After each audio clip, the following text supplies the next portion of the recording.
A time of rebirth, regrowth, of the fresh manure smell from freshly mulched lawns and fertilized fields, of an increase in roadkill, of the return of the annoying geese, and of colorful blooming flowers.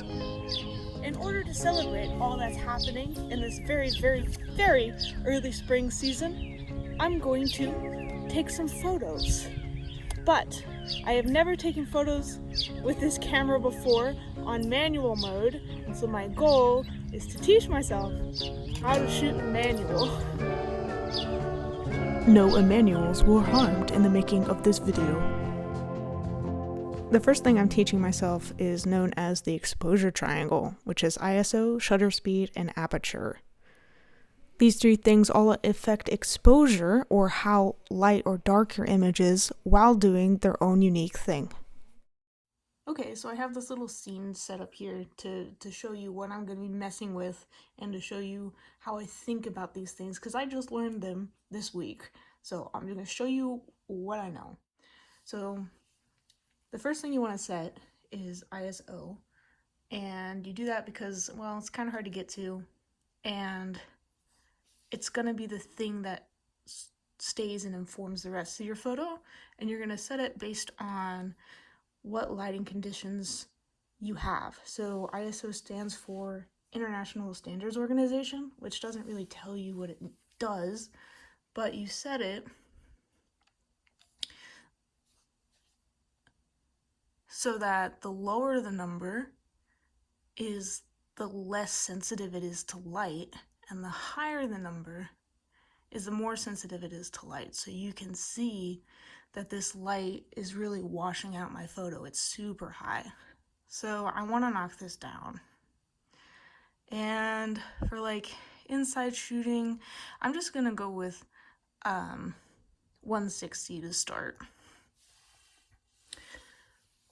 The next thing I want to do is set my shutter speed, and I'm going to think about what I'm shooting when I do this. So the shutter speed is displayed down here, and these quotation marks are telling me that it's in seconds. So this is 0.3 seconds is how long the shutter is going to be open when it takes the photo, which is pretty much is going to take 0.3 seconds to take the photo.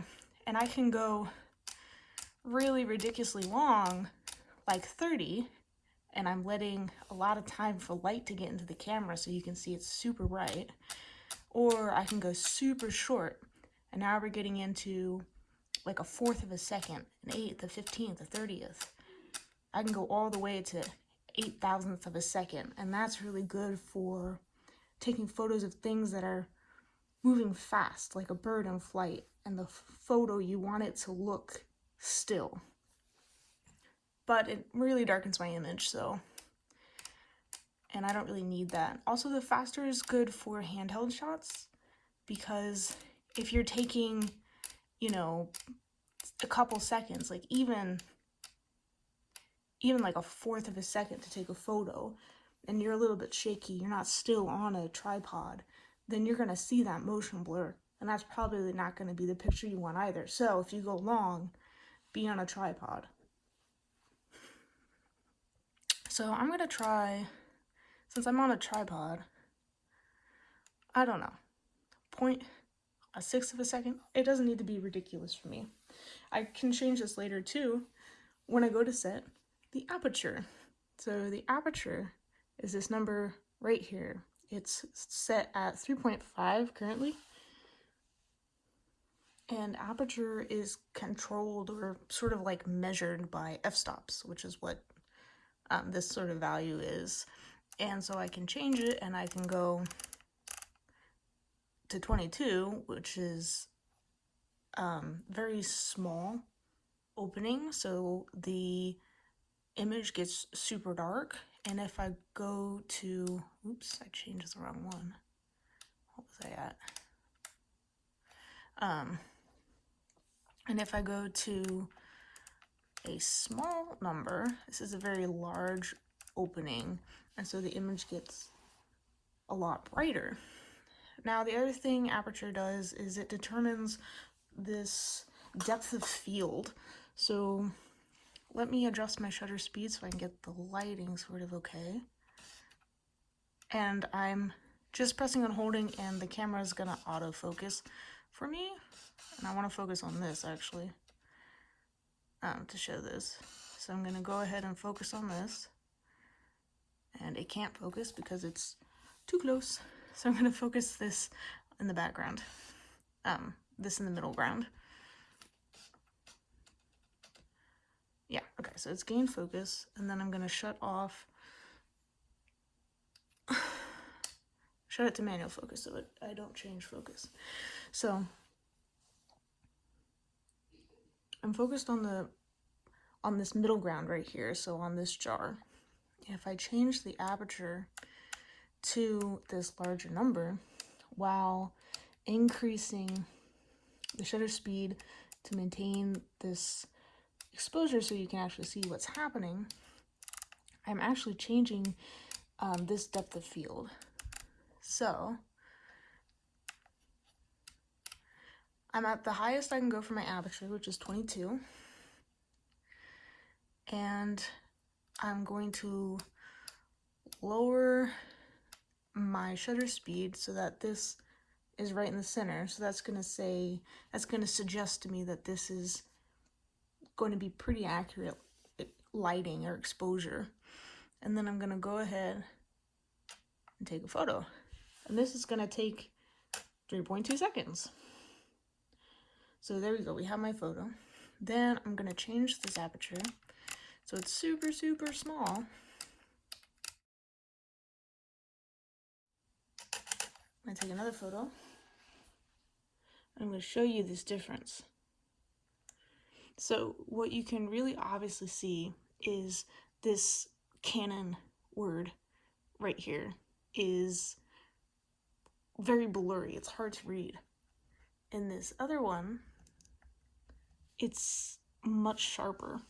The depth of field sort of allows you to determine how blurry something that's not your focus, that's not this jar, is going to be in your photo. So think of like a portrait where you want the background to be sort of blurry to make your subject pop on it. You want this number to be on the smaller side. And then if you're shooting landscapes, so you want everything to be in this focus, everything is going to get the same amount of attention, then you're going to shoot so that your aperture is this bigger number. So everything is going to be in focus. Okay, so that's all I know about the way I know it. Tell me if I got anything wrong, but I'm going to take these 3 things that I know now and try to use them in shooting manual photography. So I decided the first thing I wanted to take a picture of was some birds. No, not that kind of bird. Not that kind of bird either. I just felt like it was cheating. They couldn't go anywhere. But after some time chasing birds around at home, I decided that there might be an easier way. So we are on our way to the park because they have bird feeders there, and that attracts the birds. Yeah, so we're gonna make it easier to get pictures of birds. Bait them to us. All right, see you there.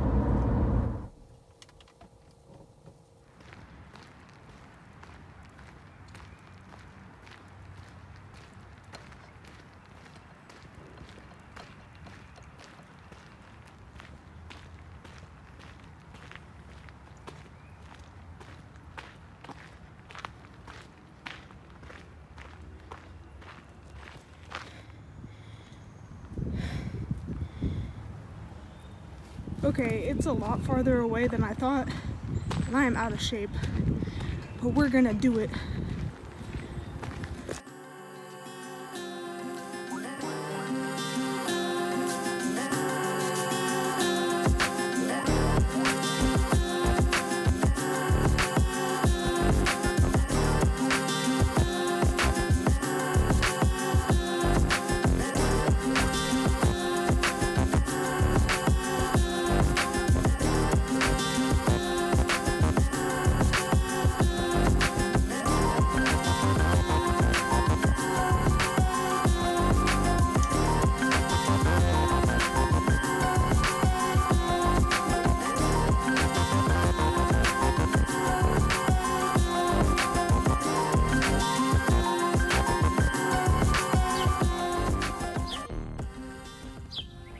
So the sun has started to shift and ended up right in my face, which wasn't so great for the pictures because it made it look really washed out with all the light.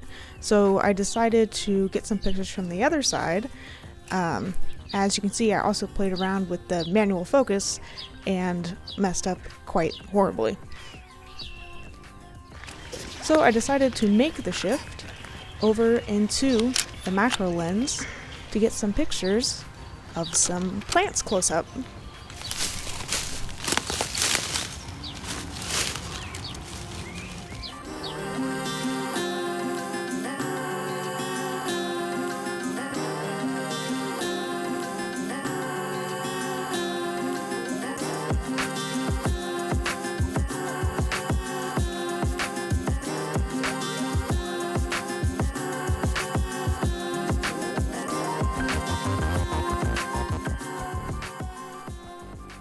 So I used the autofocus for a couple of these shots, and as you can see, we weren't on the same page. No, I did not want that photo. These are blurry because I had to increase the length of time that was the shutter speed in order to lower the aperture, and because I was holding it, it just looks a mess. So, either use a tripod or decrease your shutter speed if you're going to handheld taking photos.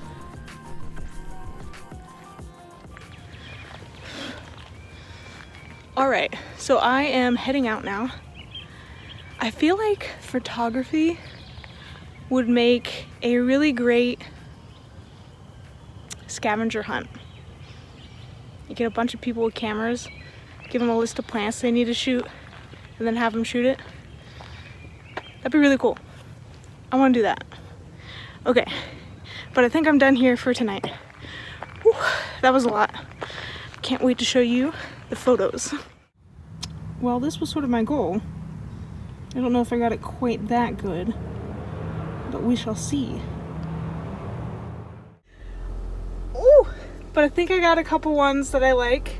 What I'm gonna do is show some from each category that I think are the best that I took. And I'm not gonna edit them and post or anything.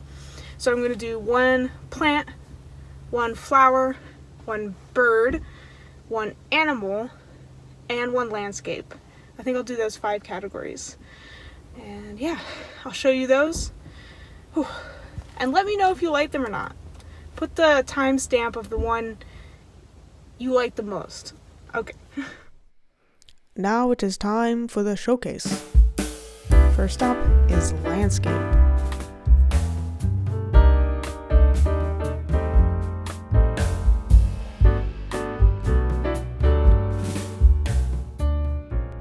An exquisite showing, yes.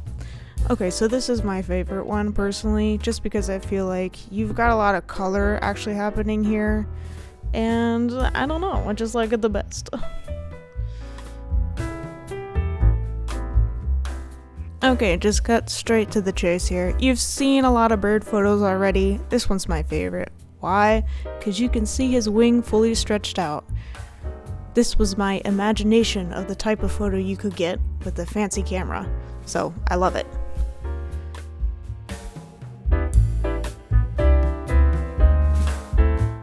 If you remember, this was a squirrel who was gorging himself on the droppings from the bird feeders. Yeah, after that, he had to relax in various locations. So that's him.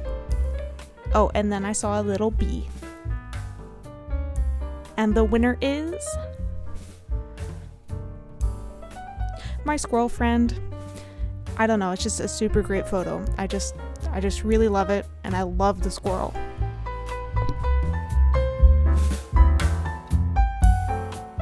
Now, to be honest, there weren't many plants around since it's still very early. We're having a lot of bad weather, but there's this cutie. Let me know what it is, and there's mushrooms. For me, the winner is this mushroom. I am a mushroom girl. I love it. I love the angle on it too. Now, I wanted to get a really nice photo of these fruit tree flowers, but it just never really happened for me. So, the winner is these daffodils. I really like how this one's sort of above all the others. I think that's really cool imagery. And now for a very special surprise category. This is Mittens. She's my kitty, and she is very cute. They're all winners because it's Mittens, but if I had to choose one, it would be this one. Why? Because if there are two words to describe Mittens, it's fat and sassy. And this, while she has lost some weight, certainly shows that she is sassy.